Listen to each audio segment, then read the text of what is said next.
Welcome to Whole Earth Healing Radio. I'm your host, CJ Miller, and we're here to bring you a more holistic perspective and an outlook on the world and the cosmos, with interviews and discussions with some of today's most inspiring minds in the fields of alternative health and healing, spirituality and consciousness, green living, new science, truth, and more. Today we have with us a very special guest. We have Neil Kramer, an English writer, philosopher, and teacher who lectures and speaks widely around the globe regarding issues such as consciousness, ancient mystical disciplines, shamanism, metaphysics, inner alchemy, and beyond.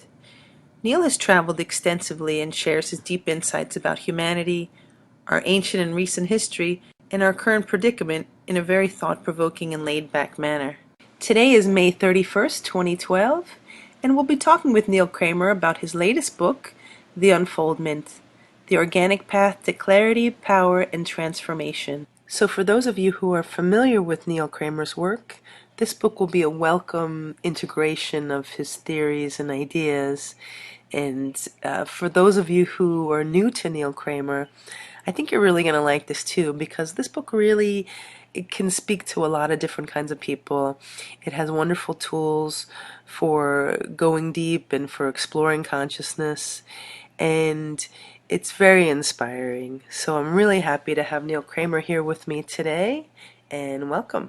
So hello, Neil. Thank you for being with us today on Whole Earth Healing Radio. Hi, Claudia. Thanks for having me. It's good to be here. Great. So we have some time today to discuss your current views and the path you're on right now. One of the most recent developments for you, Neil, is your latest book, The Unfoldment. And I'm very interested in hearing what you have to say, and what would you like to open with today in talking about your book? Well, the book for me is obviously a synthesis of my views and perspectives about personal development, spirituality, consciousness, some of the illusory aspects of the world, how to see them, what they are, where they come from, what we can do about them. And it's a very positive take on things. I think it's very important at the moment that it's very easy to lose oneself in doom and gloom and just moan about things and say, oh God, we're all screwed, really. You know, what on earth are we going to do? And there's these overwhelming forces against the individual. And I really don't see things that way at all. And so, if nothing else, this book is my endeavor to say, okay, people, we can totally do this thing, this creative, special ascendance thing that human beings are here for, in my humble opinion. And there's nothing really stopping you, nothing at all. And all the shadows and the darkness and the doom and the control are sort of accelerators for growth at a higher level when you step outside of your own immediate, physiological wants and needs. All those difficult, challenging aspects of the world we find ourselves in are sort of like clues to say, isn't this crazy? Isn't this so absurd that it's actually a bit suspicious? Therefore, what's actually going on behind the scenes, not just at the physical level, but at the metaphysical level, at the overall upper mind level, what's occurring here? And so the book really takes it an approach of self-power, of self-empowerment, and of self-determination in a very, very rigorous way. And yet, I've written it in such a way that I would hope that anybody really can pick it up and access it and read it. And so if you're a kind of mainstream person, you're going to find this an interesting, thought-provoking, heartfelt read, an interesting look at the world. If you're esoterically informed and you've educated yourself in matters of new thought, shall we say, and consciousness, and maybe you understand some conspiracy and New World Order type affairs, then you're going to see much deeper layers in this book. You're going to appreciate more and think, yeah, I see what he's talking about. There's another level to this. So my favorite works that I've read over the years, they did that. They welcomed everyone to read it, but there was clearly a subtext for the more analytical, shall we say, from a spiritual angle, at the more intermediate or advanced students could access it. So when I've been that student and I've read it, I thought, wow, that's a nice way of doing it. So that's what I've tried to do with this book. I think that's so important to be able to reach many different types of people, especially now in 2012, when there's so many people waking up and creating new ways of navigating their lives. People do need tools and information and inspiration, and you've definitely been an inspiration to me. And a lot of that's come for me from your spoken word. And I can remember listening to interviews from as far back as 2008 with you. And as I was reading the book, I was reflecting back on that. And now I'm wondering, how do you feel your work has changed and coalesced in the writing of this book? Okay. Well, that's an interesting question, particularly if you've been kind of following some of my material from 2008. I started putting stuff out in 2006, and here we are now in 2012, which for mature people like myself, I don't know how old you are, but mature old farts like myself, it's a very, very, very short amount of time. But for younger people, and in terms of technology and in terms of media, the landscape has massively transformed in those last 6 years. And it just seems like so completely different now. The seed of the material, which is awaken oneself, be authentic, engage with what is real, and act with honor. The seed is the same as it was then. But clearly, if you look back, I mean, some of the older stuff is not online at the moment. It's just in an offline archive because I originally started with a blog called The Cleaver, and I put essays on there. And then as people started to read those, people interviewed me about various topics, and then I put the interviews on there and so on. And then a little while ago, I decided to just have a sort of Neil Kramer website to expand on what I do and put some other aspects of my work in there, and ported all that old stuff over. But I had to sort of do it manually. So I left out the very oldest stuff, and I think I took it from sort of 2009 onwards, really. So there's like 2 or 3 years of stuff that isn't on there. But I actually had occasion to look back at some of my early essays, and as one might expect, occasionally you look at them and think, oh my God, did I write that? That is just pants, as we say in the northwest of England. And you just think, goodness me. But you can look at it and say, I guess it's like a band who, have got better and more refined, and the message becomes truer and more artistically appealing. And then you look back at your first album and think, well, it isn't brilliant, but it was full of heart and it was full of this energy. So it's kind of like punk. If you listen to punk music, it isn't very complicated usually, and it isn't very stylish, shall we say, and it certainly isn't very articulate. And yet the energy and the power and the intent of it is absolutely still there. So if you listen to punk albums from the 70s, they still do it today. They still work today. So I like to think that if I look back at what I was writing, the sense of it is still as well meant then as it is today. The subject matter clearly has changed. Initially, in my spiritual path, it was a very personal business, my personal unfoldment, my spiritual education and path in life. And separate to that, I would look at politics and esoteric meanderings in government and links to secret societies and mystical symbolism and what now we call synchromysticism and these different things. And I basically saw in Britain a country that was being very, very quickly turned into a fascist state. And I believe that process has been completed now. And it is a very, very different place to the place it was even 10 years ago. So in those 6 years, it has hugely changed. And in 2006, I have to say that the impetus to publish material and to say this is a world that is not true, the impetus to do that came from my disdain for political shenanigans in Britain at the time. And they were trying to essentially take all weapons away from the people. And of course, if you lived in a society that was sane and brilliant and your government genuinely represented the people and they were, by the people, for the people and all that stuff, then it would make sense, of course. Why on earth would we want weapons? But that isn't the case. And I saw it very clearly as a strategy for disarmament. And that worried me because it wasn't just about guns, which were the first to go. Now, you really can't have any firearms in England at all, really. Even to have a shotgun, you need a license and a certification of mental stability and stuff. And if you get caught with a pistol in the street, you go to jail. Simple as that, no questions.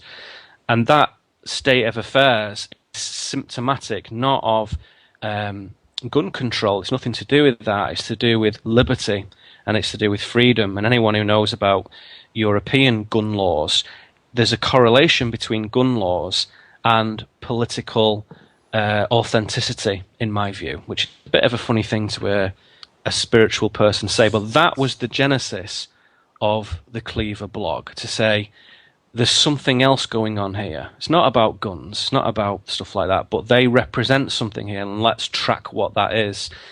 If you now fast forward years and years later, I rarely talk about any of that stuff anymore, unless an interviewer will specifically say, what do you think about the riots in Britain in summer? What do you think about David Cameron's, submission to the European superstate and the end of Britain as a sovereign nation? I can talk about those things, and I am interested in them, but my focus has definitely switched to the root of those things, which is spirit, which is consciousness. And that's where the resolution lies, that's where the answers are, that's where the problems emanate from, and everything goes back to that state. And the closer I've got to the root of those things, the closer it's brought me to an understanding that what seemed very separate from me as a young man in my 20s, say, a long time ago, actually isn't. It's absolutely enmeshed in my consciousness. What goes on in Whitehall and in Parliament and in the Senate and Capitol Hill are absolutely enmeshed personally, intimately, privately in my life. There's no separation at all. So if I really do care about what's going on, not just want to grumble and shake my fist at the newspaper now and again, but really, really want to do something, then this is my tactic, which is to go to the root of where all that stuff emanates from, which is what the mystics would perhaps call ultimate reality, or a fourth density state where form emanates from. And that's my tactic. I thought it would be more effective than putting a mask on and taking a rifle and running around shooting people and blowing things up, which probably would make me feel a lot better for a very short period of time, but would do nothing at all. So the form of terrorism that I've chosen is more radical, more profound, and actually has brought me to a place of real positivity and encouragement. And I've realized that it isn't quite the stark black and white scenario of good and evil that many Americans and Britons in particular like to think it is. It's not quite as simple as that. It's more interesting than that. So if somebody was a real Neil Kramer sort of follower, in the sense that they follow the material, not the man, of course, you would definitely see that you'd be able to track that movement of energy and that movement of words and that modification of subject matter, and say, yeah, clearly this guy is changing. And that's my personal sort of marker for evolution and success, personally for me, in that I want to look back at what I did a year ago and think, well, there's no way I'm doing that anymore, but that was okay. Now it's much better. And every year I have to be able to say that to myself, or I can't sleep at night. So I have to see that at certain milestones in my personal path, and it's nothing to do with anyone else, it's just for me, that I can look back and think, goodness me, what a massive distance I've covered. That's pretty cool. I'm happy with that. And then my own personal quality bar is so high that if I think it's quite good, it might be for other people as well who are doing similar things. And sharing that journey is all all we ever really do when we put stuff out there, has brought an awful lot of positive feedback. So people seem to enjoy it and find inspiration and heart in it. Well, sure, and the sharing is the great thing because you have inspired many other people, and I think you also can give people a sense that they can do it too. And, for myself, I feel I have permission from listening to you. I just felt like I really have permission to do this work, and that looking into myself and the spiritual side of life and not having a 9 to 5 job is not a selfish thing, that it's actually something that does create a ripple effect in the field of consciousness. And you're a great role model of that. Thank you. Well, I think that's a very important thing, and thanks for the compliment. Sure. But what I'm trying to do is say, when you realise that there is this grid, there is this membrane of energy, and that really there's no separate bits of it. It's all one huge multi-dimensional membrane wiggling through the universe, this emanation from source, and that everything's connected to everything else because it's all part of this membrane.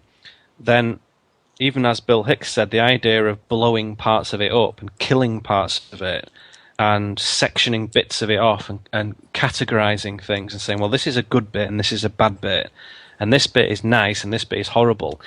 It becomes silly, that. It becomes not appropriate anymore.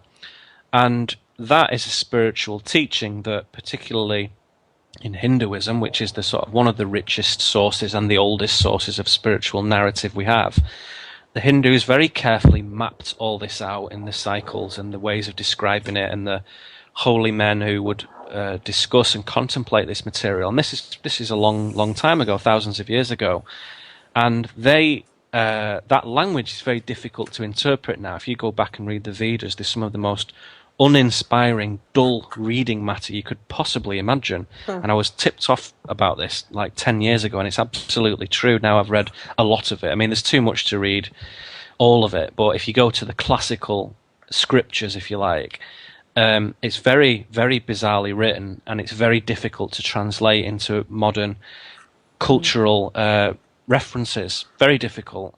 So part of what I do is say, well, really, as soon as you get into wisdom, you realize that every time you make contact or discover a piece of wisdom, although the discovery is yours, the wisdom itself is usually ancient. And so every time somebody finds something phenomenal, it's usually very, very old, right? Mm-hmm. But if it's been buried for a long time, and if it's been not referenced, it certainly feels new, and it certainly feels like one's own invention, but that's something that I've learned more and more with a kind of smile on my face is not the case. It's just something that you've found and thought, wow, this is very, very relevant at the moment, and yet it was something that was discussed 4,000 years ago, and yet it absolutely applies to Angela Merkel and David Cameron and Barack Obama and Hillary Clinton, and how they're conducting themselves and what they represent as part of a spiritual poverty that has come upon us through our own doing. It's absolutely relevant, that narrative, to today's capitalist industrial narrative. It's absolutely enlightening in that when you start to look at this, there's a comfort we can draw from the fact that our ancestors, our real people ancestors, not historians necessarily, not government officials necessarily, but the people, they also saw this, and they wrote about it, and they gave record of it, and they created myths and stories and narratives and documents about it. And you can think, wow, so all this stuff is nothing new, really. I mean, it's unique in the colours and textures and tones that we have now, of course. They're always unique. But the underlying principles of it do seem cyclical. They come back time and time again, and there's a purpose for it, and there's a reason for it. And as soon as you get that, the idea that you could really behave selfishly at all by deepening your own consciousness is crazy. It's not possible. The more you work on your own clarity and truth, every single time you take a step out the door, every time you open your mouth, every time you have a thought without going anywhere, that, as you call it, the ripple effect, affects everything else because we're all in this membrane. So you go around as this node of awareness and truth to say, well, if you can do truth, then I'm going to resonate with you. And if you can't, this isn't going to happen. So you create a dissonance against untruth as you move through the world. So, a dissonance against untruth. That's interesting. Can you say more about that? Well, if you imagine that your your note of truth is like whatever F sharp, and that untruth is B flat, and you play those together, it's going to sound a bit weird or whatever, and it becomes dissonant and it doesn't sound quite the way you wanted it to. And you realize it's like when you just like somebody or when you love somebody. Why does that happen? It's because there's a tremendous parallel in the vibration of your consciousness, if you like, your brain waves, the way you comport yourself, the way you speak, things you're interested in, the music you like, the way you move, everything. What food turns you on, what food turns you off, all those things are emanations of the same single vibration to say, well, this is my energy signature. And you can be very physical about that if you want, and you can map that down with instrumentation and say, well, it sounds a bit new agey when you talk about vibrations and shit. So sometimes people need to clarify what that is. And as I say, you could use instrumentation to say, well, let's take 25 different readings from aspects, the telemetrics or whatever of the body, of the brain wave, of the patterns of consciousness, of your beta waves and alpha waves, of your blood pressure, of your pheromones, of your testosterone, all those different things, and let's compose an energy signature, which is a composite of those different things. Let's say that's one way of doing it. If you find a match with somebody else, it means that there's a parallel, there's a harmonic resonance with somebody else.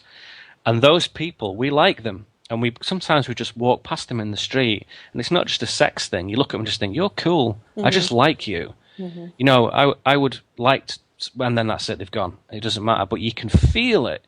And a short way of saying it, you can feel your tribal members. You can feel people in your spiritual family. That's a nice, warm, fuzzy way of saying it. But really what we're talking about is where there's a harmonic energy signature, you magnetize more of that to you, and you propel away what is not relevant. And so more and more and more, as you move through the universe, physically and mentally and spiritually, as you do that, you bring this truth and this clarity, and you channel this divinity more and more into what you do. And again, everybody who listens to me will be familiar that happens at a very abstract, high level, but it also happens at a very domestic level as well, when you're just going about your daily business and buying food and paying bills and going to the counter in the library or whatever.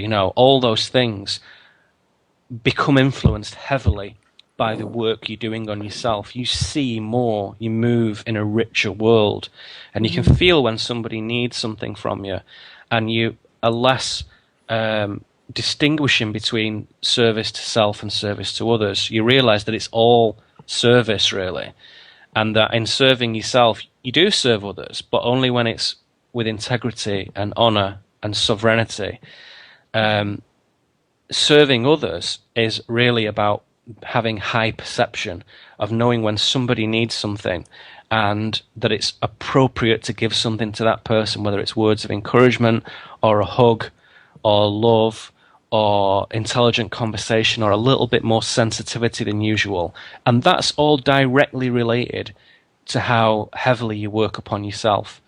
And we need that right now. We need that level of vigilance in this cultural paradigm, because it wants us to do the opposite, which is isolate and switch off and leave the links to technology, to Twitter and your cell phone and Android and iPhones, and they're very useful. We're using Skype and stuff now to do this. Great, nice technology, but there's no way that I would allow that to become pivotal to my social framework. and I don't think anyone else should either.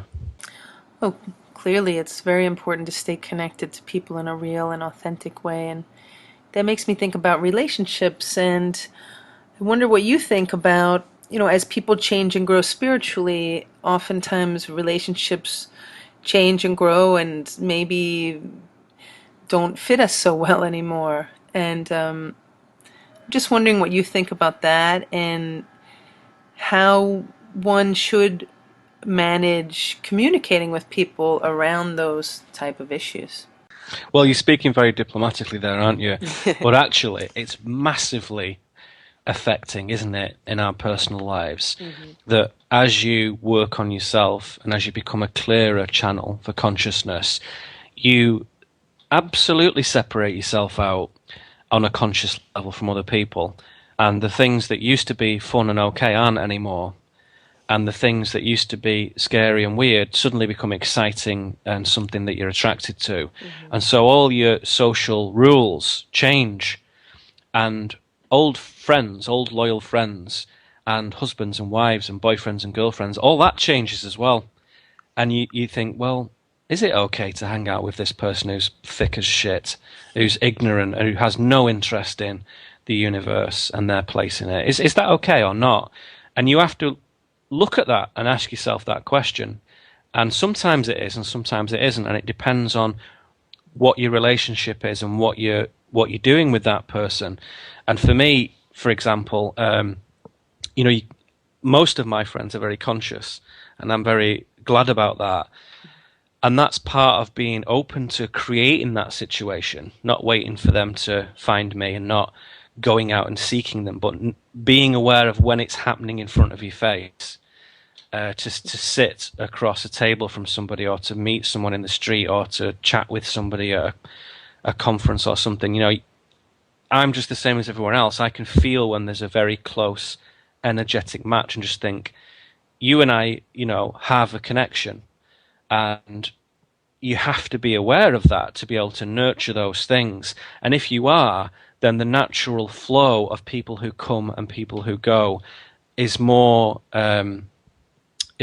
pleasing, shall we say, in that you realize that you're not going to live in the same house all your life. You're not going to have the same car all your life. You're not going to read the same kind of books. You're not going to be with the same sort of people all your life. Of course you're not. Everything changes. All things come and go. And I have very much lived that as well. And some very special individuals, usually women, have come into my life, and I've become very, very, very intimate and close to them, and then they've gone away again, or I've gone away, or we have parted company, and where we were both heading north, suddenly I start going northwest and they're going southeast, and there's nothing you can do about it.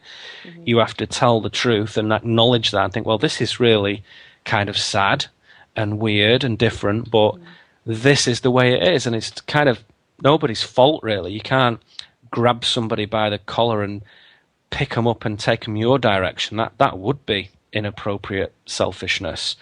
So you have to respect that everybody's on this completely unique setting, this route, this path, this trajectory, this compass bearing, and you don't really know where anyone else's is. You haven't got a clue. You might have a faint intuition of your own, and that's about it.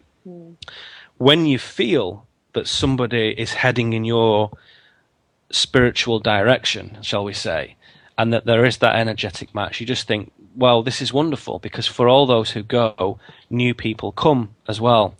And a nice way of looking at it for me, because obviously this phenomena of people coming and going affects my life just like anyone else's.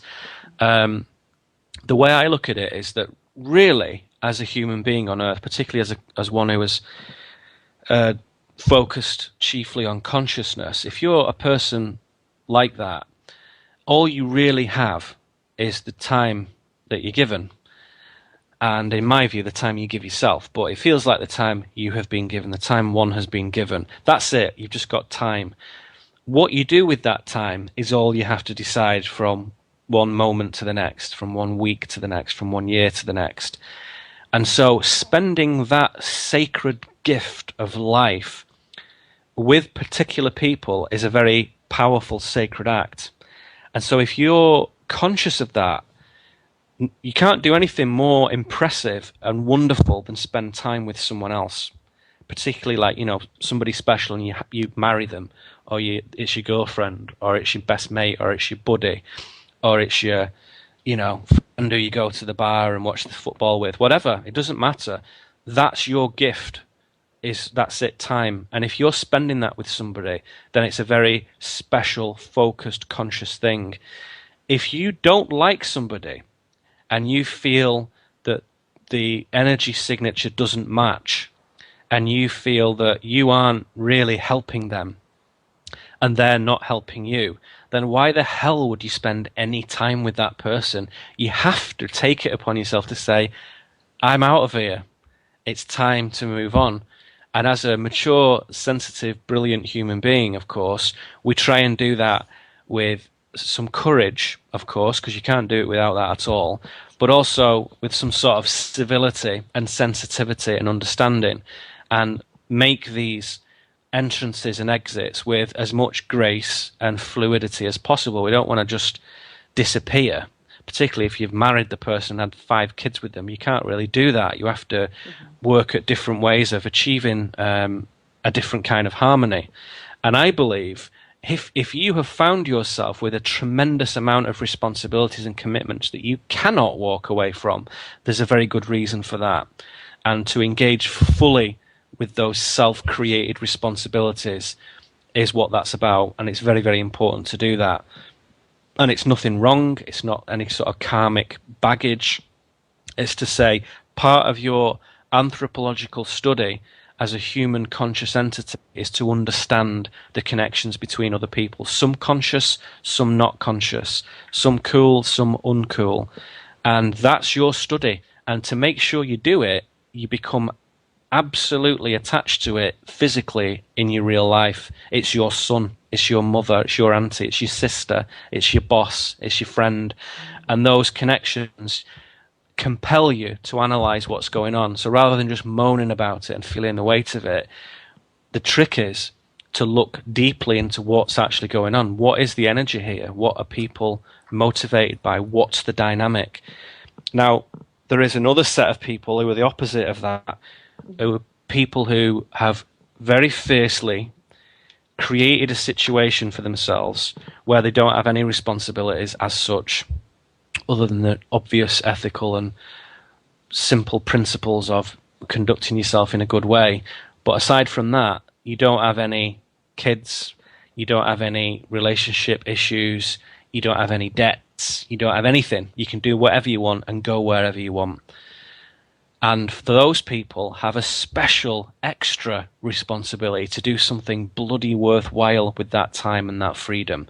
So I fall a little bit into that category, although I have my commitments that I have happily made.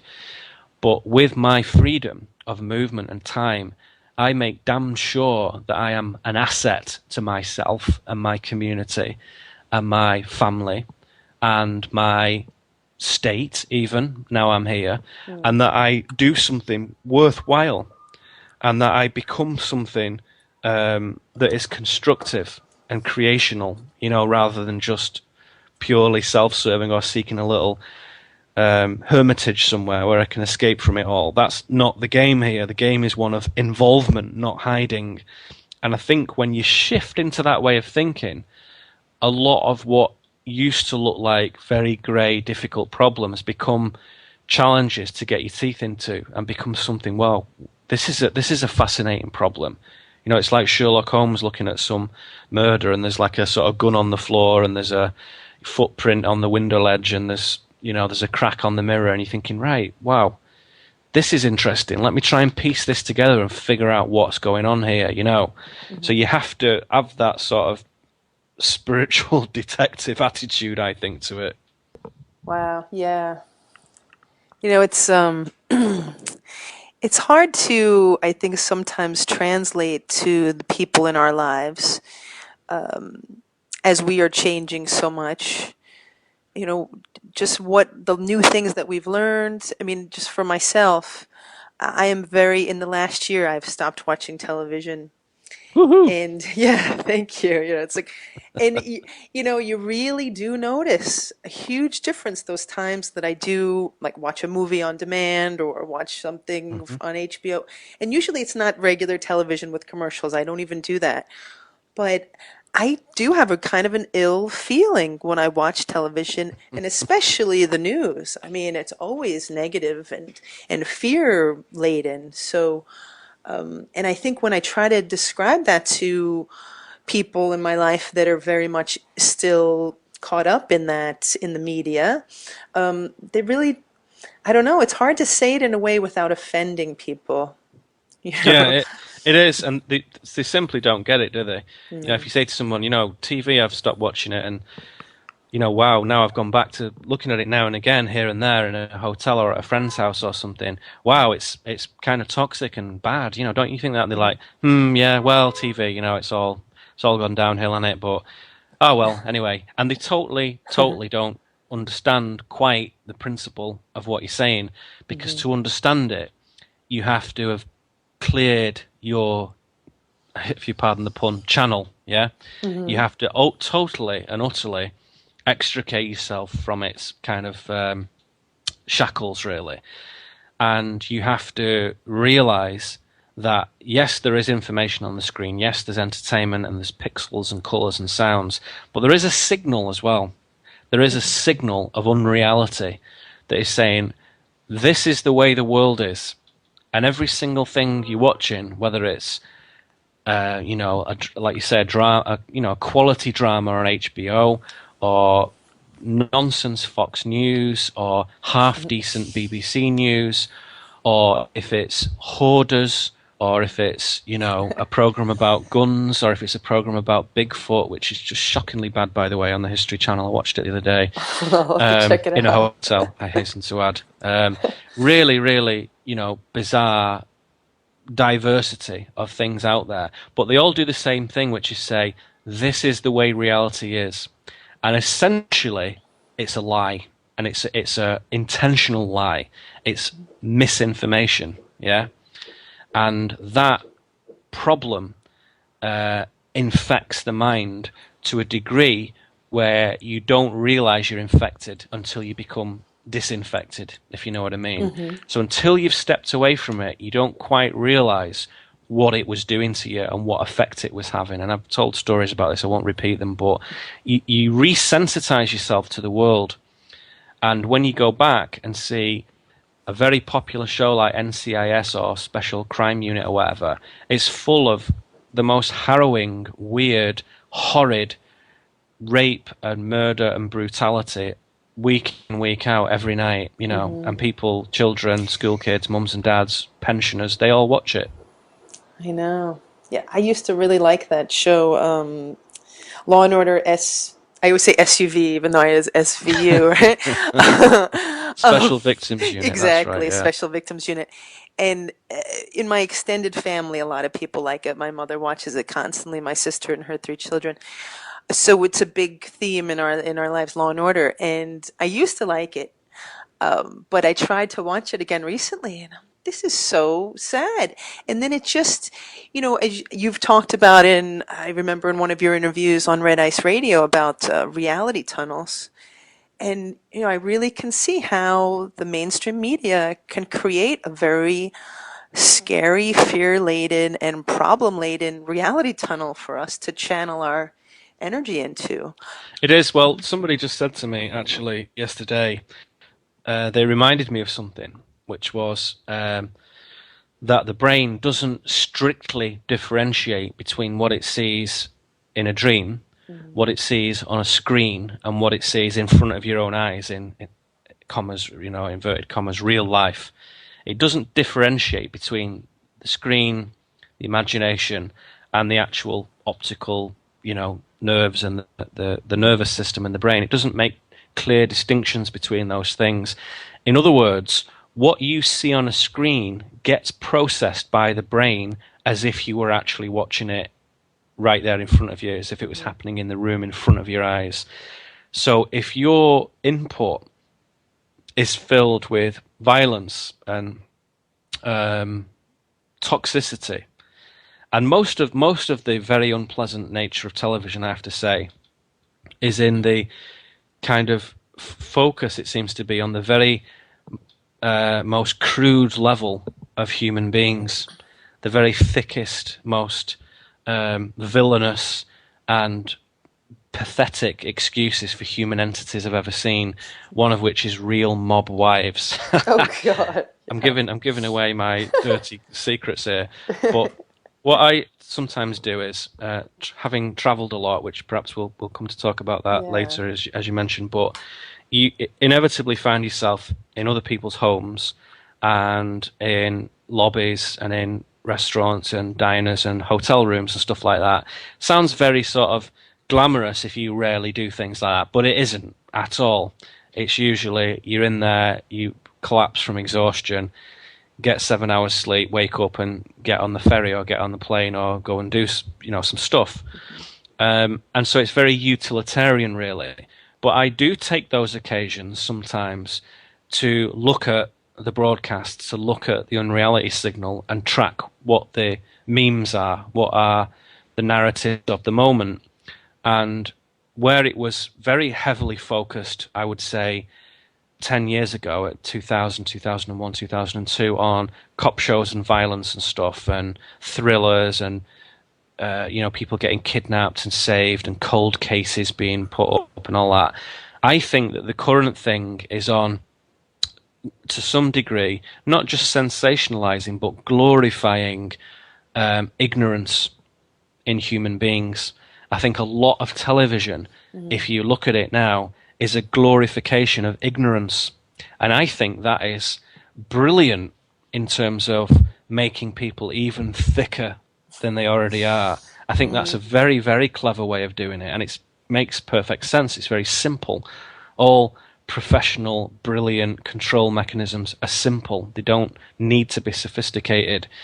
And that glorification of ignorance and moronic behavior is on nearly every channel now, on nearly every network, and it's just stunningly, propagated throughout all American and European television now. And American and European TV really finds its way through the funding process of, largely the west and east coasts of the States to everywhere else, to the Arab world, to, little outposts in Eastern Europe and Southern Europe, and to Asia and Africa and everywhere else. So our TV becomes, in a way, everyone else's TV, even though they have their own crappy channels.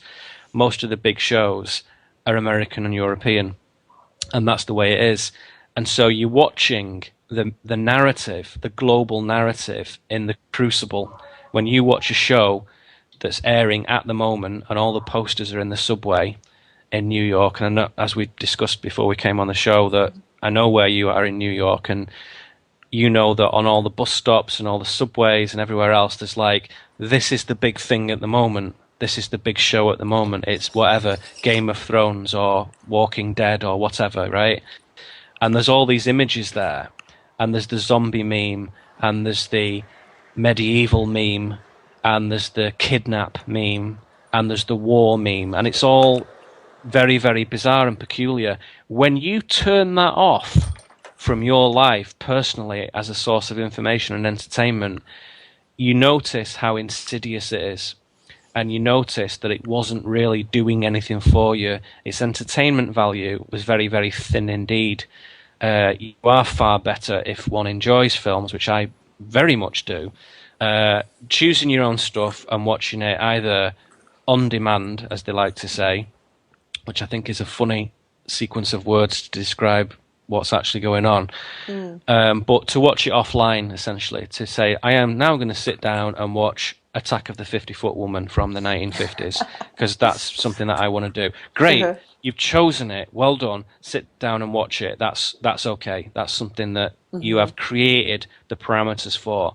The worst thing you can do is sit down and channel surf. And I do that still, like a complete dick. I still do that and fall into that now and again. I don't do it at home, though, because there isn't a television in my home, and there hasn't been for many, many years.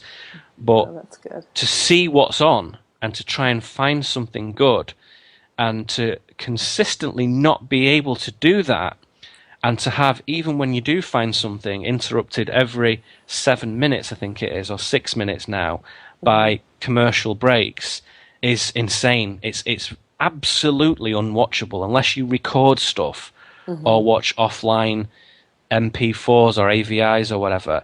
It's unwatchable. Live broadcast television, to me, is unwatchable. I would have to agree with you wholeheartedly. And I think it's a great tool to manipulate people through mind control and hypnosis. I mean, TV is one of the greatest hypnotic tools ever created. I'm not sure that when they first, it makes me wonder if when they first created TV, they knew that they were going to use it for this purpose or not, or if it just sort of turned into that over the years. Well, it's like anything, isn't it? It's like saying we're gonna Henry Ford's gonna create this motor car, this motorized cart with a spontaneous combustion engine in it, and we'll make damn sure that for as long as possible, people are going to use this mode of transport, which in 2012 is ludicrous that we're driving around with engines that work on this silly old principle. It's ludicrous. It's who gets in on the act, isn't it? It's who's financing it and what they're trying to achieve. And with television, it's always been toxic as far as I'm concerned, and it's always been a fake version of reality. In the 1950s and 60s in Britain, for example, the news announcers would have to wear dinner suits when they announced the news on the British Broadcasting Corporation's television network. And they would speak in this very clipped, very posh BBC accent. Hello and welcome to the BBC. Today, the weather, Yeah. And it's like, well, some people speak like that, but most people don't speak like that. All the people in Scotland don't, in Wales don't, in the north of England don't, in Ireland don't, in the Midlands don't, in Devon and Cornwall and Anglia they don't. There are some people in London who speak like that, and in those counties surrounding that conurbation, but it wasn't representative, and so people started to confuse what was being broadcast as the way things are. And I think that's the problem with television, that people think they can make a clear distinction, but they can't. They think unconsciously that what comes through the television is the real world, and it isn't, and it's a long way from the real world. And that's why you have to turn it off, to say, well, if you're interested in your own spiritual progress, and if you're interested in a more fulfilling and exciting and juicy way of life, because that's really what this is about on a physical level as well, then you have to turn the television off. You can't do it with the television, because you will infect your mind to such a degree that the sort of fourth dimensional maneuvers, sounds a bit exotic that, but the sort of fourth density consciousness, the higher consciousness, the clearer consciousness that is required on that path, you're not going to be able to do it, because the static that the television creates in that bridge between the 3 and the 4D is insurmountable. That's what it's for. Entertainment is a byproduct of television. What it's for is to create mental static, to keep people where they are. And it doesn't matter what you watch. You could watch a lovely program about fucking seahorses in the Atlantic Ocean, which you think, oh God, isn't that lovely? Or you could watch some, kind of filthy, ridiculous show about, gang violence or something. I think, well, that's not really getting anything, and people are getting blown off and put inside, tires and set on fire and doused with petrol. And I'm not sure what I'm getting from this. I'm not learning anything, but I'm seeing a lot of violence and bloodshed.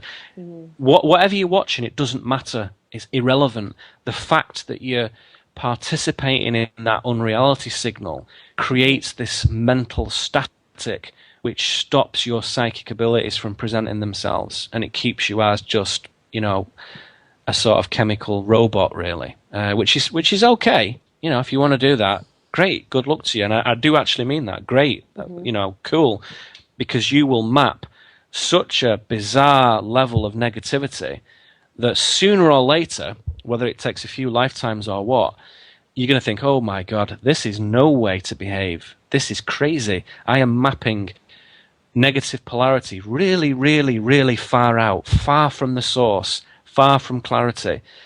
Gosh, I've gone a long way, on this journey of stupidity, and almost pat them on the back and say, wow, you really have. You've delved deeply into ignorance. Incredible. Well done.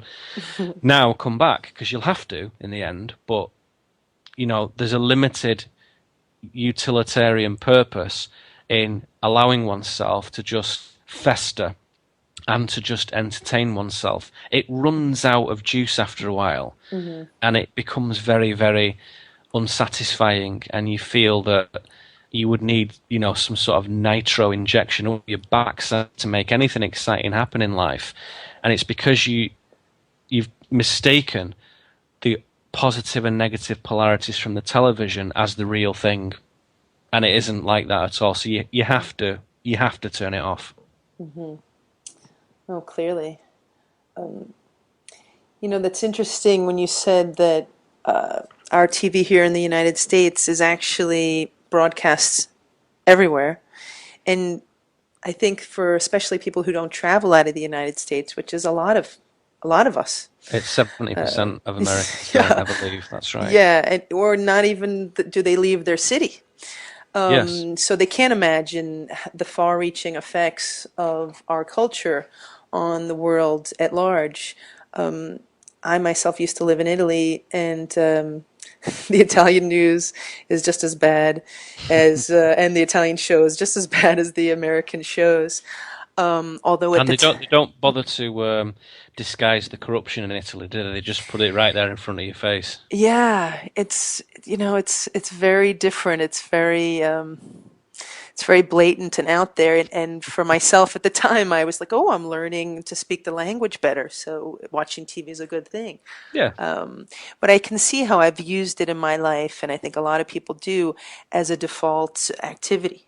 Oh, I don't know what else to do. I'll just watch television. And you can get lost in a world that you don't even realize how bad you feel until you've taken some time away from television and then gone back to it. So, and then it just becomes very displeasing. And so I'm so glad that I think more and more people are stepping away from the television, especially the younger generation, Yeah. as they're very into, YouTube and kind of, at least with YouTube, you get to watch things that you want to watch when you want to watch them, and there usually are not ads that you have to Well, watch. yeah. I mean, you raise some very interesting points in what you've just said. I mean, the first thing is, a heartfelt, absolute congratulations on getting rid of your television. That's just awesome. More Thanks. people need to follow your example. That is not easy to do because, as you say, it's a very simple thing, which is, as you call it, it's the default thing to do, isn't it? You get home, you've had a busy day or whatever, flop down on the couch, get a glass of wine or a cup of tea or a coffee, whatever it is for you, and flick the television on, right? And it's like, well, what else are you going to do? You don't feel like reading a book. You don't want to listen to music. Maybe there's no one else there to talk to at that moment. What else are you going to do? And if you have exhausted yourself in the day to the extent where your emotional and physical and mental faculties have been depleted, television's great because it doesn't really involve anything from you. All you have to do is witness it. And that's the point, that what we're doing in the day is wrong. Because if what you were doing in the day was phenomenally good, you wouldn't watch television because it would be a very pale imitation of the amazing, vivid wonderment of what you're actually doing in the real world. Why the hell would you watch this fake reality full of nonsense on television? You wouldn't. So if Yeah. you watch a lot of TV and sedate yourself with it, you're probably not doing anything anywhere near your potential in your daily life. And that, again, is a brilliant path because you're going to fundamentally arrive at a signpost that says, hey, sucker, you're not being authentic. You're not doing what you should be doing. You're not realizing your potential. What you should be doing is just aligning yourself with what you're capable of. That's all you should be doing. What that is up to you. And how long it takes is up to you. But underneath everything is this compulsion to be the best we can be and to grow to a clarity of being where the divinity of the universe, in my view, is absolutely expressed through us, and we can channel it and communicate with it and be it. Absolutely, because that's what we do, that's what we are. So to live in this fake, separate world through the television is absolutely crazy. And I think it is very important to understand why might we be sedating ourselves with it. And I think it does have a legitimate entertainment value. Like I like film noir, for example, like old black and white movies from the 40s and 50s and 60s, mostly the 40s and 50s. And I will collect those now and again and watch some of those. And if I've had a busy day, I want to just mong out, as we say colloquially in Manchester, and just zone out and sit down, get some chips or whatever and just watch a movie for an hour or two. Great. That is a lovely experience. It's very important, though, that it's what you choose. And as more and more people start to create their own channels and media and stuff, you have to be very careful with that, because YouTube and Google and Facebook do not provide standard search results and standard information. It is very, very closely filtered, filter bubbles they call it, to particular parameters of what you do and what you watch, where you are, what kind of computer you've got, what browser you've got, what other things you've got in your search history. You're not getting standard results when you search on Google, even if you don't log in. You're not getting standard results. If you search on 100 different laptops around the world with different people on different browsers with different backgrounds in different parts of the culture, you will get 100 different sets of results on identical search terms. So you have to be very conscious about what you think is your choice. So you have to use a browser that is absolutely pure, one of which is a one called DuckDuckGo.com. Little plug for them. That's a pure browser, in the sense, not a browser, I beg your pardon, a search engine, in the sense that you're getting unfiltered results, you're getting real results. So if you search on a particular topic, like, I don't know, Slovenia, or cypress trees, or Hamilton watches, you're going to get standard results. Everyone gets the same thing, which is unfiltered, pure results. So even when you think you're choosing your own stuff, you're getting steered in a certain direction, unless you're using a pure tool through your browser, which I suggest people have a think about that, because although Google's very useful, of course, Facebook's very useful, Twitter's very useful, all that, it's highly personalized, and some of it is not opt-outable. You have to do it. So my suggestion is you build your own media, and you absolutely decide on what you're going to do yourself. Build an offline archive from your friends, beg, borrow, steal, whatever, to get things, but obviously don't do anything illegal, but get things for your own archive of audiobooks, of PDFs, of movies, get a film off a friend, borrow the box set if you want to watch The Sopranos or something. Get the box set of the first 5 seasons. It's much better doing it that way than watching them on TV. And go and enjoy that, and you've got weeks of material there. And you're choosing it. There's no filtering there. There's no commercials. I would never use anything like Netflix personally, because I think there's better, cleverer ways of doing that, which are totally legitimate and legal and upstanding, where you just have a network of material that you swap between each other. It's like, sometimes you see in coffee shops, there's like a shelf with books, and you can just take it and read it and then bring it back, or put one of your own books there one day. And in some places in Portland, they do that with movies, and you can just bring stuff in, leave it there, say, hey, this is cool or whatever, and you trust in the people, so you're hoping that some idiot isn't going to come in and just steal it all. But on the whole, it means that people can swap media amongst themselves. You don't need a third party to do it. And as your little network of media people grows, you don't need Netflix. You don't need to download stuff. You just swap it offline and share it amongst yourselves. And you can even set up your own legal torrents of it to say, well, let's share it amongst ourselves, what we legally own, electronically. So build your own media, and build your own media network, sharing network as well, I say. I think that's a great idea. And I already am in the process with my friend and colleague. She finds so many videos that I never would find, and then she refers them to me, and then I find things, and then I send them back to her. And Yeah. if you were to do a basic search on YouTube, I mean, it's horrendous. What, like the most viewed videos? Yeah. It's just as bad as the Cat chasing a laser television. pointer, isn't it? Yeah, it's very.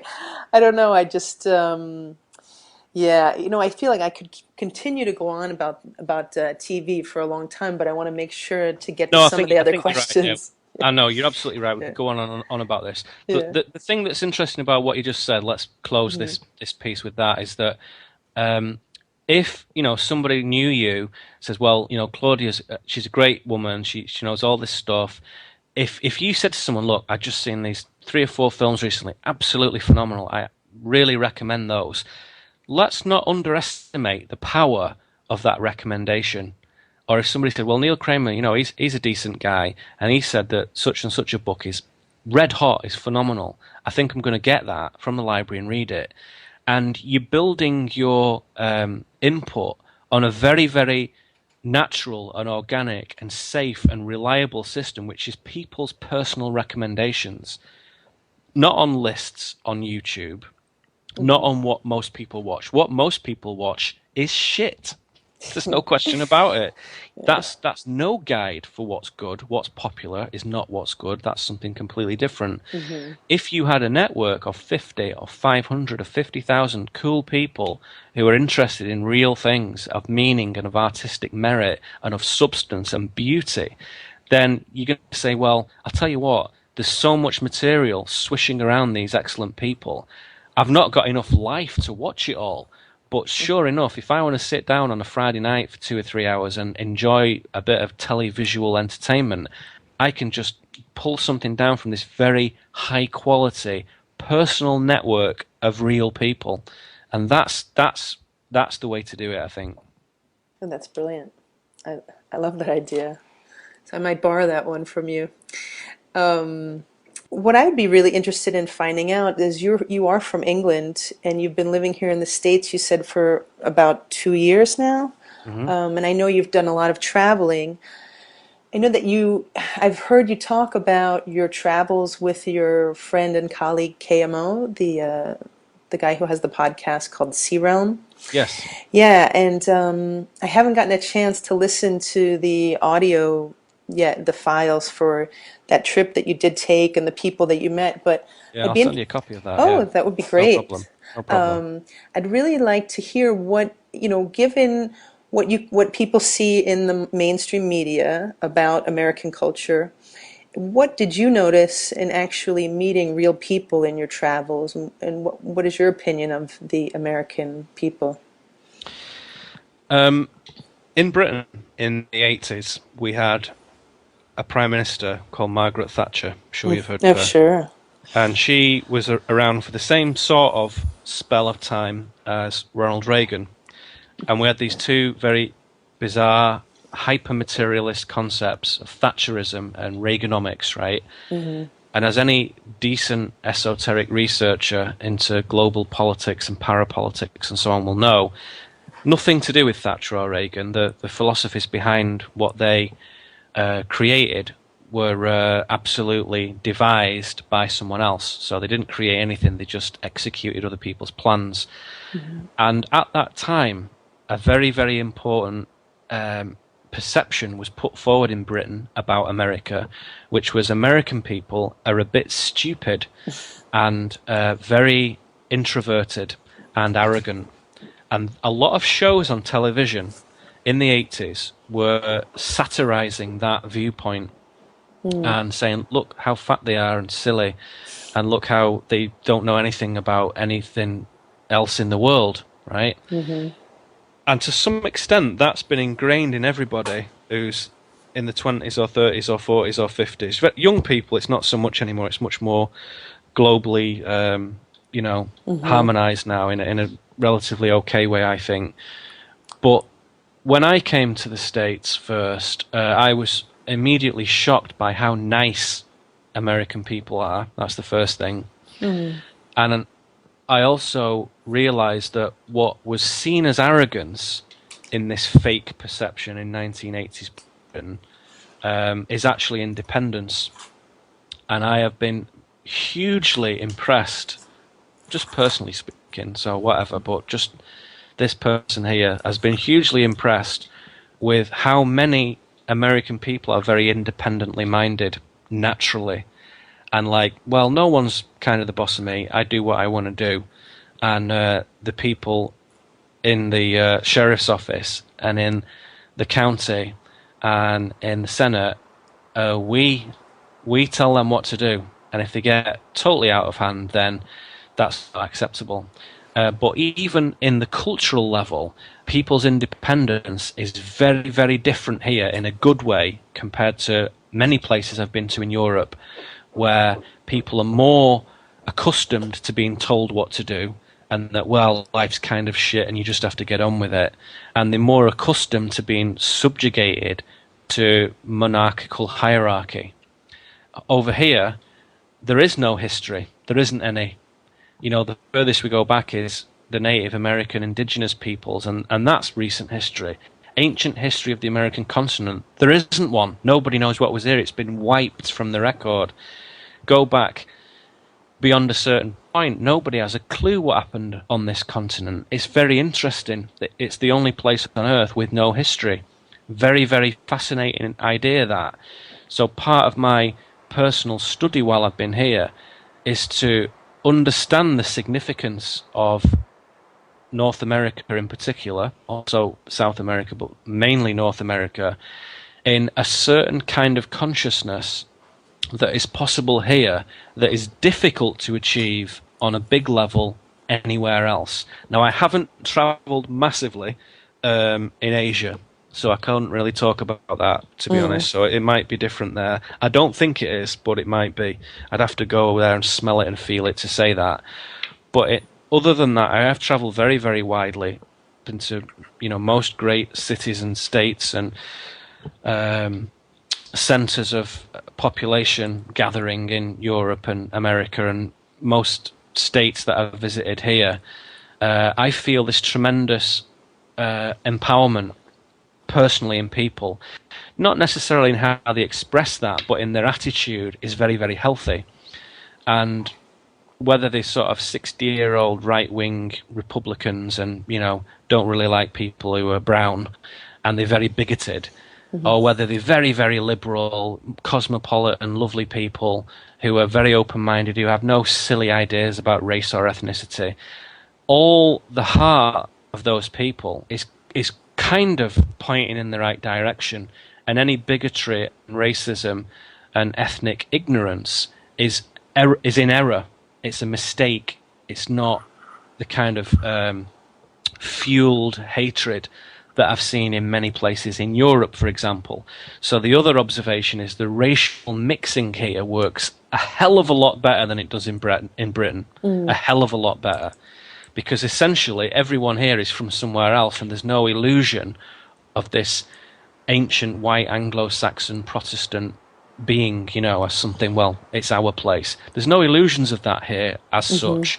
So although there are, of course, tensions and problems like anywhere, the way the races mix here, different kinds of people with different kinds of consciousness from different parts of the world, it works really quite well on the whole. That has been a massive pleasant surprise. So, yeah, I can't help, of course, but notice the cultural differences between America and Britain as I go around. And most of them are good ones. And there's tons of things in Britain that are cool that don't exist here. And there's tons of things in America that are cool that don't exist in Britain. So there's always, a little of each. But the general independence of the average American person, I think, makes this game of kind of political, economic chess quite interesting at the moment, because America is a very, very difficult place to control. Because, as I say, even the thickest, most bigoted, blind, ignorant Americans have this fierce sense of independence, which I haven't seen in Europe on a large scale. My friends in Europe are dead conscious and dead independent. The kind of people I hang out with and the kind of people I talk to are super cool and full of beans and full of energy and have got all their own shit going on, and they're great human beings. But normal, mainstream, conditioned people don't have that level of spiritual, economic, political, mental independence that they do here. So that's been the main thing that strikes me on a regular basis. Well, that's nice to hear. That's actually reaffirming of that things are improving here.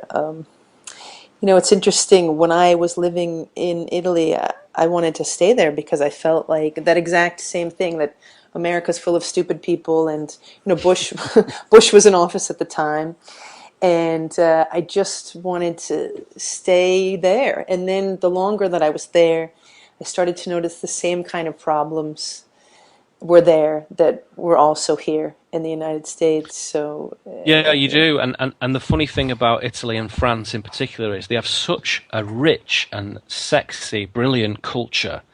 And if you like food and people and music and art and fashion and civilized human social conduct, you can absolutely have a wonderful escapist fantasy life in France and Italy in particular. A really, really wonderful time.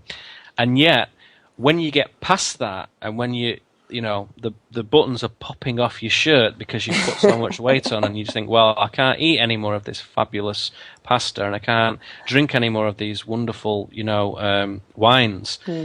Then you start looking a bit deeper, and you realize what an extraordinary spiritual poverty there is in those two countries. Now, anyone who's listening there, don't get your knickers in a twist, because we know that everywhere there are fabulous, intelligent, conscious people.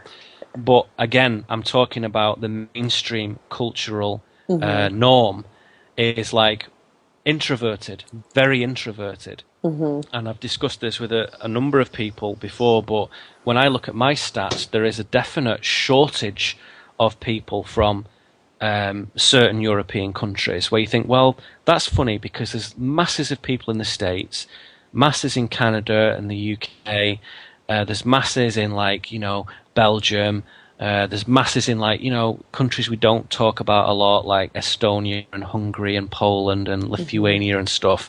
And yet these huge entities like Germany and France and Spain and Italy, not so much.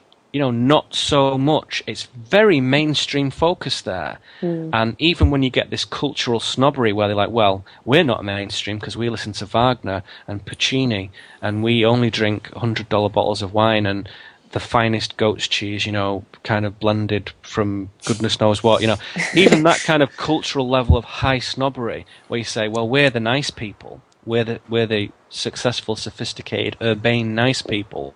There is still this tragic level of spiritual poverty, which is no different to the sort of Budweiser baseball watching crowd. No different at all. It's the same thing. So I think that once you get past the cultural smokescreen and say, well, that's very nice statues, nice wine, whatever, nice stuff. Once you get past that and you look at what's actually going on in the hearts and minds of the people, you find it's to some degree the same as everywhere else, which people want happy, peaceful, productive, social, wonderful lives. That's what everyone wants, right? Nobody wants to go to war. Nobody wants corrupt, idiot business people in government. Nobody wants that. But you do find that there are concentrations of conscious people. There are focused areas of people into we have to do this for ourselves. And they do fall in Britain and Canada and North America in particular. They do. And I think that's very, very, very hard to argue against. And it's a funny thing to say, because obviously I know some fabulous German people, I really do. And some, just cool people from all over the world. And South Africa, I have family in South Africa, really excellent people. But on the whole, I would say that California and Oregon and Washington State have more conscious people than anywhere else I've seen in the world. Anywhere. It's unbelievable. Now, if you want culture and you want literature and you want music and you want dynamism, I would go and live in New York because it's phenomenal, you know, and I've really enjoyed it, and it is one of my favorite cities. It's amazing. But to try and get people to shift away from the mainstream into this massive path of ascendant spiritual growth is very difficult in New York. People don't want to talk about that so much. They do here in Oregon naturally more, you know what I mean? Yeah. And that's hard to ignore that. And it's a funny thing to say because making these huge sweeping generalizations, and it's bound to upset a few people. But what I say is, look at the principle of this, not necessarily the granular detail, because that's always subject to change, and everybody is getting better slowly but surely. But why are the concentrations at certain places? And I think it's to do with the land itself. So the land is where I go, not the people. It's the land. The land accommodates certain types of growth in certain types of people, and that is hard to ignore. And my favourite places in Britain, it was the same thing. And in these wonderful, wonderful places where there's this ancient energy in the land, these natural vortices in the land, something I'm going to talk about at a workshop in August, actually, you can feel it. And it supports transition, and it supports human beings, and it supports a movement from one way of being to another way of being. It's hard to do that on your own, but if the land, let us say, if the environment, if the universal concentration in particular locations supports that, it's a hell of a lot easier. Yeah, it's definitely, you know, I used to live in the Bay Area for about 14 years, and you know, from just out of college, I moved there. And now I'm here and back where I'm from in New York, and I really don't fit in with the No, way people are here. I don't really care no. about material things, and I realize now. I was actually watching an interview with Michael Tsarian from, God, it was like from 2000, and he was living in the Bay Area at the time, and he was saying that the people there, particularly in the Bay Area, were very open to this information, and they They were are. not symbol illiterate, and they were focused on consciousness. And I realized I kind of took that for granted. It was, you know, everybody knows about metaphysics there. Everybody's on a spiritual path. And then you come to New York, and it's almost like I'm speaking Italian to people. They don't understand. There's, There's definitely, you have to say, don't you, that whether if you go in from one coast to another, culturally people will joke, won't they, about how different people are. And I love the New York sort of attitude most of the time. I think it's really funny and healthy. You know, there's not many people in America where, you know, I think, you know, you could put off a nuclear bomb in the middle of Manhattan and flatten the whole freaking place. And the next morning they'd be out there rebuilding it with a smile on their face saying, hey, what the hell, let's just get on with it. And that sort of toughness is very impressive, and I like that. I actually like that. But you have to say that, like you say, the Bay Area, San Francisco, Oakland, Los Angeles, you know, and then going up into the Oregon region to Eugene and Salem and Portland, Olympia, Seattle, into Washington. exactly. Things change there. There's a different attitude, and it's like, yeah, we know that it's not about material stuff. We know there's what some people might call a spiritual aspect to life that's very, very foundational. We know that, and it's just something that filters through the collective consciousness here, and it's not a big surprise. I don't have to warm up an audience to that when I'm over here. If I speak on a different scale to people elsewhere, I do have to warm them up to that idea first. I have to earn a little bit of trust so I can use certain terminology. I don't have to do that over here. People are like, yeah, we know about that. Yeah, it's okay to say divinity. We're not going to piss our pants when you say that. It's all right. We don't mind that. And if we don't like the word divinity, we'll swap it with something else. We get that. We're not going to get too, you know, cute and prudish about the language. Elsewhere, where they have a more reductionist view, that's not possible. I have to do an awful lot of work just to set the ground for it. So sometimes, you know, particularly with live audiences, I like doing that because it makes my game sharper, and I respect my audiences absolutely every single time. So there's no way really that I'm going to kind of mess that up. It's more of a challenge, and it takes longer to get to the information, and I share less though, because that's, if you've only got a limited period of time, that's obviously going to happen. And again, that is localized. It's not just about the culture, it's about the land, it's about the people. And if you go back, particularly where there's a richer historical record, like in Europe, you'll find that that was the case 1,000 years ago, 3,000 years ago. It was also the same. And you have to be very discerning to draw that out of this very sort of anemic historical accounts. But you can sense, like, yeah, Portland people were still different a long time ago. Yeah, people from Bristol in England were different a long time ago. Yeah, people in the far sort of west of Wales were different in Pembrokeshire a long time ago. They have a rich history. Why is that? Well, there was a heavy druidic presence there. There was a spiritual imbuement, if you like, with certain types of consciousness in that physical location. And some people say that you can put that resonator into the stone, into the physical land itself. And so sometimes when you get these megalithic structures, of which there are many in America, and more people are cottoning onto that fact, funnily enough, particularly in sort of Vermont, New Hampshire, Maine area, but also over here as well, that the stones are actually like machines to resonate that, so it's not forgotten. It's almost like it's stored in the cellular memory of the earth. Yeah, that's right. It's like sort of organic hard drives or whatever. You know, I'm interested in hearing about your time in England, specifically visiting these megalithic structures, and also I know that for a time you were very interested in crop circles. So do you have anything to say about that in terms of the energy of the land and the people, or? Yeah, it's funny. Crop circles, yeah. I've visited probably about 200 crop circles over the last 10 years.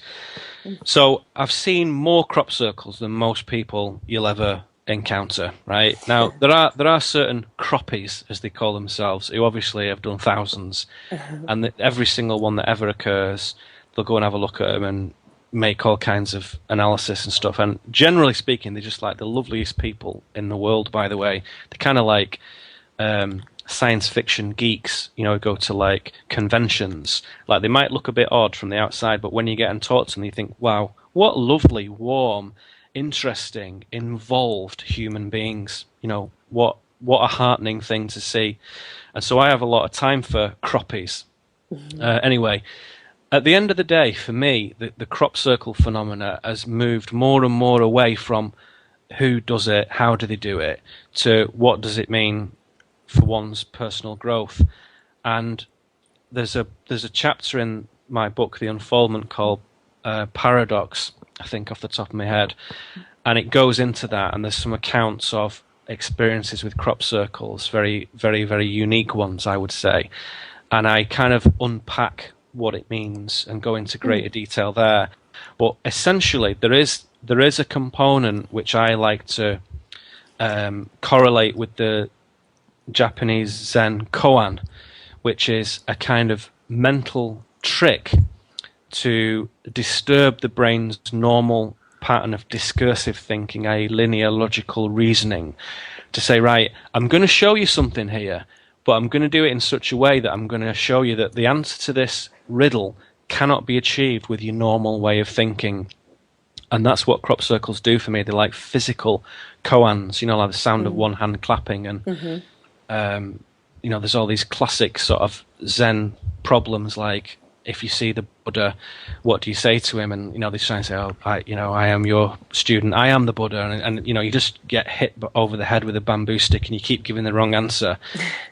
And the teacher essentially is trying to get the student to think in a different way, and fundamentally to know in a completely non-thinking way altogether, to have direct experience with knowledge. It's a little bit, we could say it's analogous to, in the movie The Matrix, you know, Trinity doesn't learn how to fly a helicopter. She makes direct contact with knowing how to fly a helicopter, she doesn't go through the linear process. It's downloaded right into her head.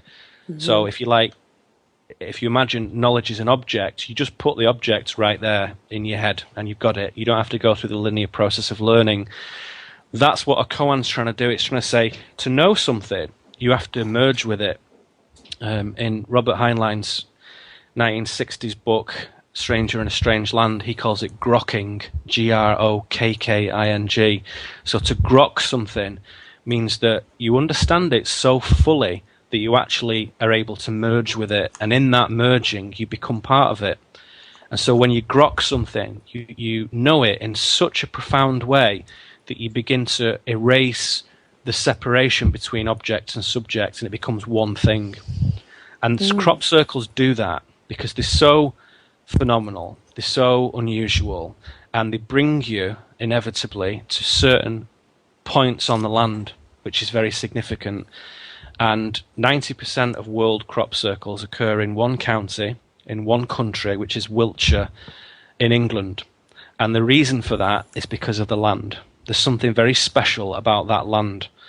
And some people make crop circles with planks and string and ropes and board. Some military people fire technology into the field and make their own stuff. Some of them occur by a different means, which is not clear as of yet. And there are many different types of crop circles. And what I have learned over the years is that you learn to distinguish by a very clear feeling what is, let's say, a genuine crop circle, i.e. it's not made by men of our time in any way using any technology. It's something else. And you feel that in your body, basically. You can't see it on a screen. You can't read about it in a book. You have to go and walk in it, take your shoes and socks off and feel it. And when you go in a genuine crop circle, you have to treat it a little bit like you're walking into a beautiful, brilliant temple. And you go in with a certain mindset of stillness and openness and a little bit of reverence. Not necessarily deferential, but a little bit of healthy reverence, right?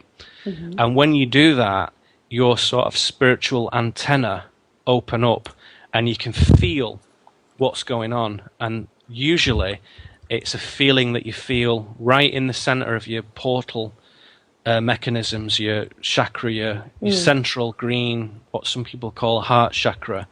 You can feel this pulsation right there.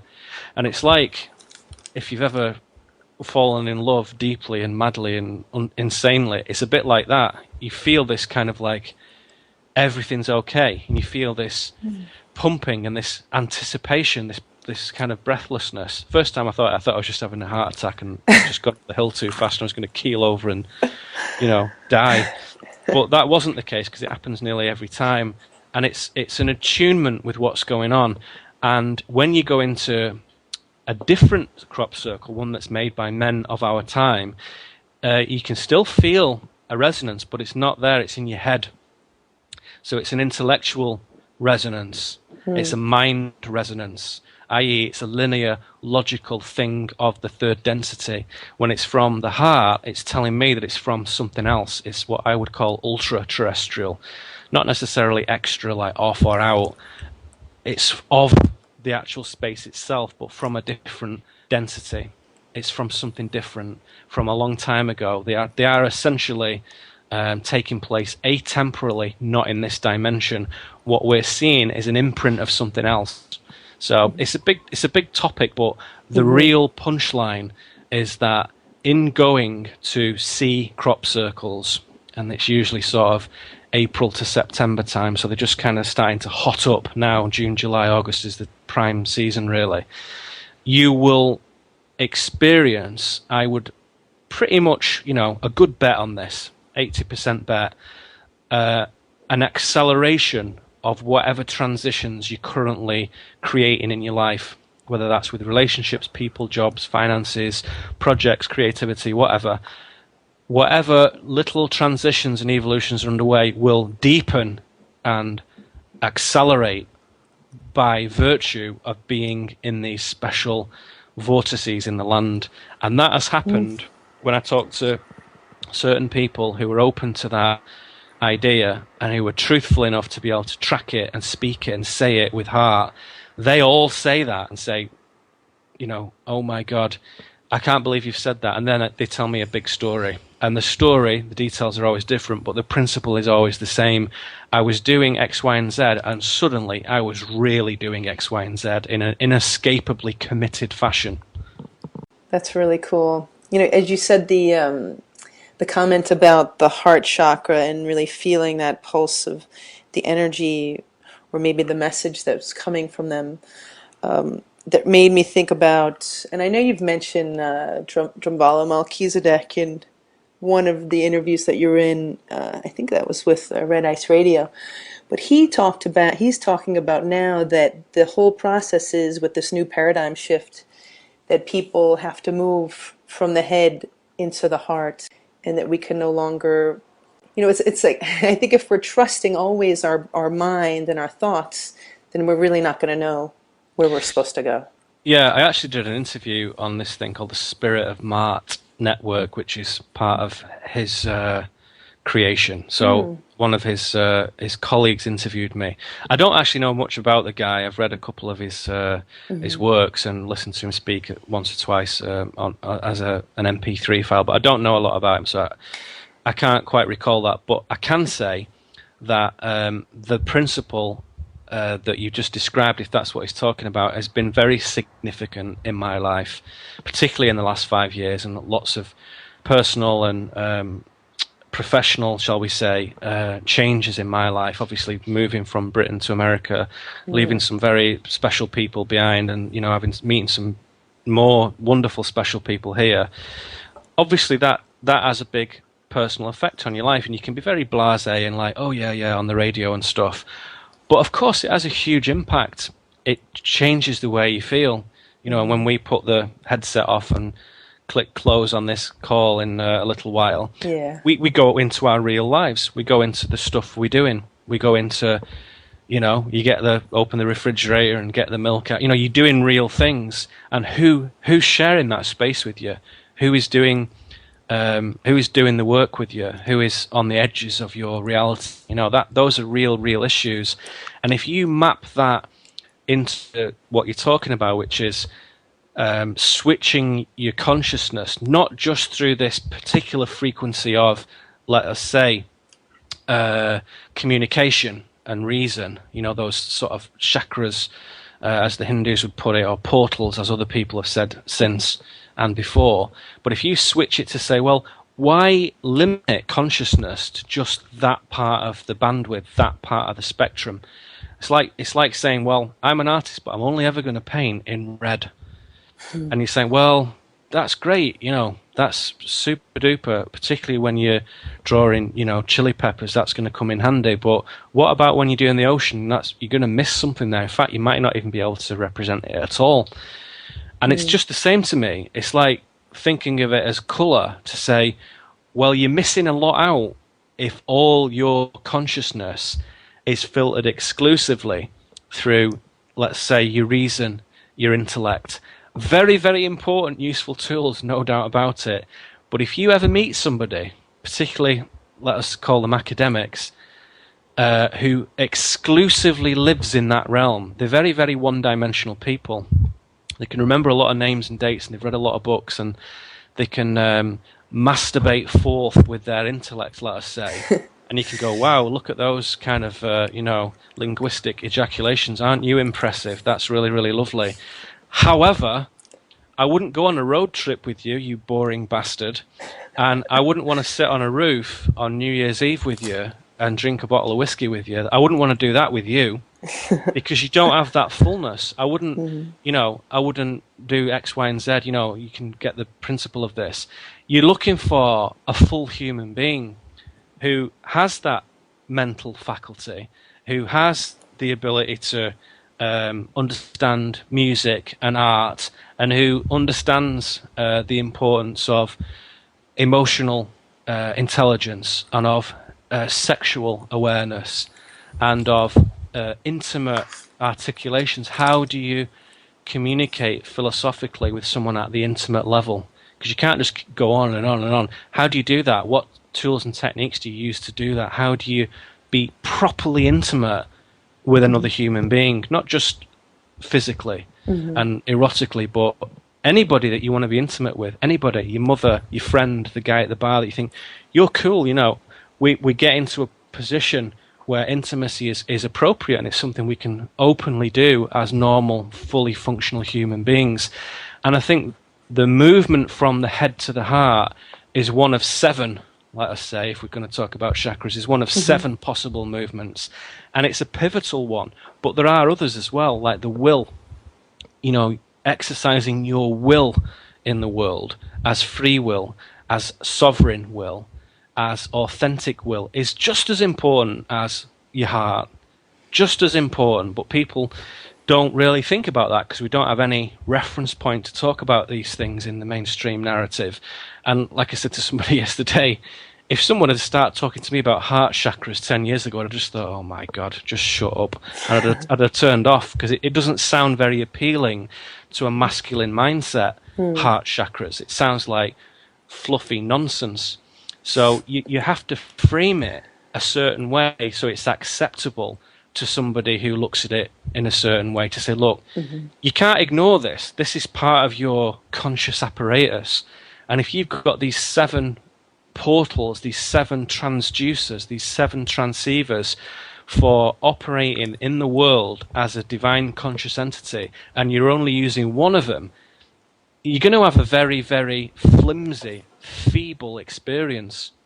And it doesn't matter how cool you are with that one portal. You could be Einstein.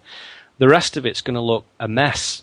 So the game is understanding that you can use all of these things to express yourself consciously and to channel divine consciousness, which is what consciousness is. It's a divine emanation. It's one thing that we hook into, I think. And finding balance where, as the environment changes and as the sort of pulsations from the sun change, as the lunar pulsations change, you know yourself, some days you get up and you're full of energy, and other days you kind of think, oh, I'm just a bit whimsical today. I might just kind of go and write a poem on the side of a hill. And another day you have to sit down and do like damned hard spreadsheets all day or something. And I think, oh my God, this is a totally different way of organizing consciousness. You have to be able to do all that in a way. You have to find the balance point of all those things and say, spirituality without critical reason can go off track really, really fast, and people end up in a right mess. And I'm sure if you have been walking your path, you know some spiritual people who cannot conduct themselves very well. They're lovely and they've got big hearts, but they're all over the fucking place. They don't know how to organize themselves, and they don't have any discipline. And the other side of it, where you've got very organized, very disciplined people with no heart. So you can pin it on those two things and say, well, the head and the heart are very important reference points. But there are these other structures, there are these other energy transducers, I like to think of them as, that can modulate consciousness and transform it and transliterate that different kind of information into a personal thing. And we call them emotions typically. And a lot of emotional language, which is what's going to be articulated to some degree in the book. You'll read about this. A lot of emotional impulses. What is it? It's incoming consciousness that you're filtering through a different portal, a different energy portal. That's what it is. It's just like light coming in. It's just like anything coming in, sound, touch, whatever. Some things come in as pure energy, and you feel it as something that we call an emotion. They're not, strictly speaking, generated from yourself. They're things that we pick up around us. And if you've ever met any truly clairvoyant and psychic people, they're usually quite emotional people. And there's a reason for that, because that's where the psychic power comes through. I think that's probably very relevant, especially now with all the changes that you're, even touching upon, the lunar changes, the solar changes, and I can't tell you how many people I've spoken with who notice. They're saying, I don't know what's going on, but my emotions are really rocking my world lately, and I feel like stuff is just continuously coming up for us to process and release in order to move on to a higher dimension. Yeah, and the issue with that is, and I know exactly what you mean, and I have some very super duper people who are in that boat who say to me, "Hey, God, Neil, I don't know what it is, but I'm really feeling, the incoming energies, and there's this and there's that, and there's this solar flare and this electromagnetic Hmm. pulse. And I'm like, I'm starting to distinguish between the people who say that and then just go, whoa, and just use that as an excuse for being in a mess, and the Hmm. people who feel that and think, right, well, that's what's going on. Now, what am I going to do about that? How am Right. I going to deal with that? How am I going to transform that energy in the alchemy of my being? Because people, if you don't realize that you can do that, you end up receiving input but not doing anything with it. So stuff Hmm. comes in, you receive it and just go, whoa, yeah, I can feel it. And then you just think, well, that means I'll just sit on the couch all day and be depressed. Or I'll sit on the couch all day and get very excited, or I'll run through the streets and rip my clothes off. It's like, well, you're receiving something. Well done. That's brilliant.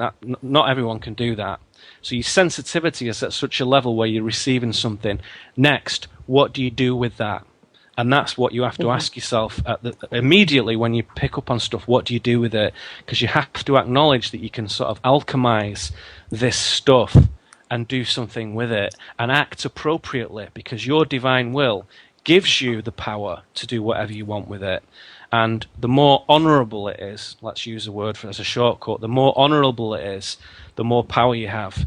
If it's dishonourable, you can still do stupid shit, but it's going to lack power, and it's going to eventually catch up with you and bite your head off. But if you act with what we would call honour, which I think is a very useful word, then most of that power is going to translate very directly into your manifestations, into what you create in your life.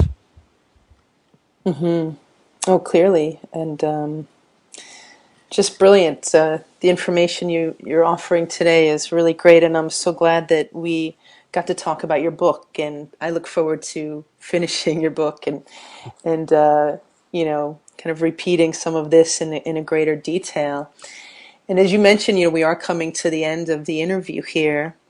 And so I just wanted to briefly mention that I know you have an event at the end of June at Iseti Ranch. Hmm. And is that detailed on your website, neilkramer.com? And Yeah, if you go to neilkramer.com, there's like an events menu, a button at the top, and you click on events, it'll tell you the sort of two or three upcoming things, and that'll roll through as things come about. So yeah, there's the 2012 Global Transformation Conference, which takes place sort of last weekend in June, which I'll be speaking at, and also there's a panel talk there as well. I'll be on the panel, and it's the sort of conference where there's a lot of people wandering about, and everyone talks to each other. So hmm. anybody who wants to get involved and have a chat and share a beer or whatever, it's the kind of thing where you can do that.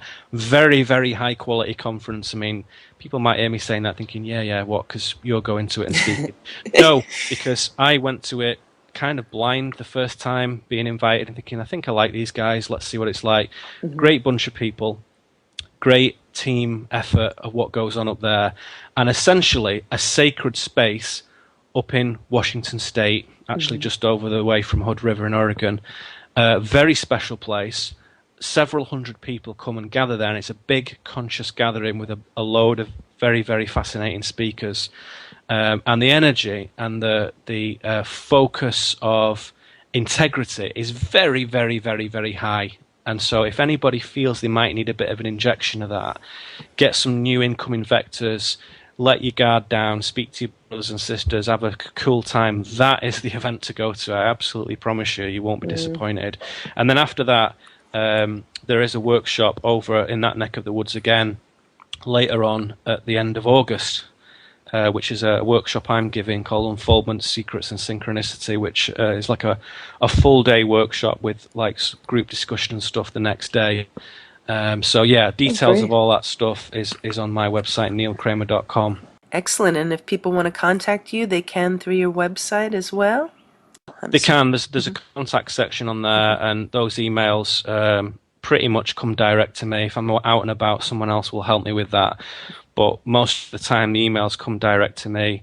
And obviously you can buy the book there, you can buy DVDs, you can buy other things. But yeah, it's all nicely organized in one place, so you can check me out and what I do and get to all my material. Great. Well, thank you so much, Neil. It was such a pleasure talking with you today, and I hope that maybe we can have you back on the show in the future. Great, thank you for the opportunity. I enjoyed speaking to you. Great. Me too. Thank you so much, and take care.